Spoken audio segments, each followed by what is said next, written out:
Hey foodies, welcome back to Tamara Recipes. So today I'm gonna make some eggless, moist and delicious banana bread. So let's get right into it, guys.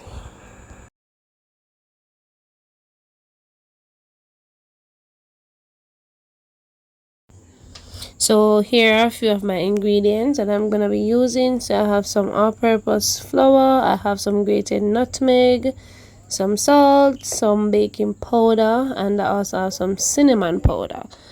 Now you can use the spices of your choice. I also have some overripe bananas, I have some melted butter, and I have some sugar. Now you can use more sugar if you like, but this amount of sugar is just fine for me.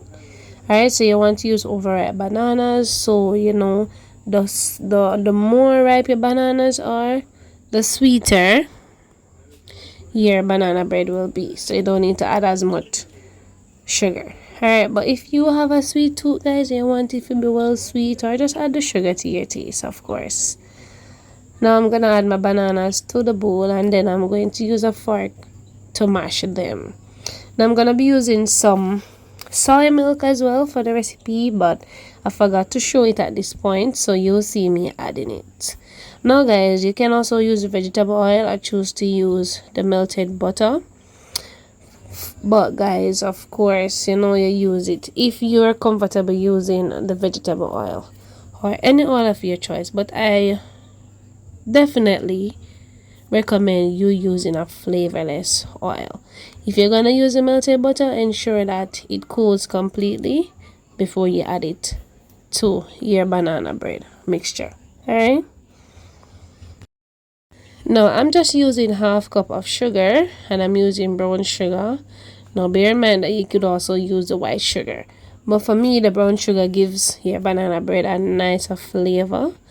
But you know, use the sugar that you're comfortable with. And if you're vegan, then you could use a coconut sugar or any type of sugar. You can even use some maple syrup.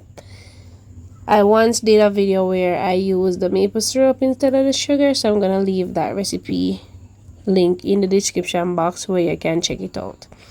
Alright guys, pertaining to the milk, for some flour it absorbs liquid that more than some. Alright, so I'm gonna use half cup of milk, but what if your flour is different, then you could always use less milk. Alright, so just add your milk gradually because you don't want it to be too runny. Alright, so I added some vanilla to mine. Now I added maybe about a tablespoon of vanilla. So you know, it all depends on the type of vanilla you have. Alright, because if it's the vanilla bean, then you know you would use as much because it's gonna be stronger. Alright, or the vanilla extract.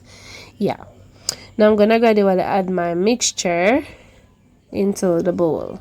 I bear in mind that I did not sieve my flour because I did not want to sieve. However, if yours is very lumpy, then you want to run it through the sieve. I did not use any baking powder for the recipe, guys, but if you always add baking powder to yours, then you can go ahead. Alright, so at this point my batter is ready, so I'm going to transfer it to my greased baking loaf pan. Alright, so this is a 9-inch baking pan. Now I'm gonna add all my butter into it because I don't like to waste any of my butter.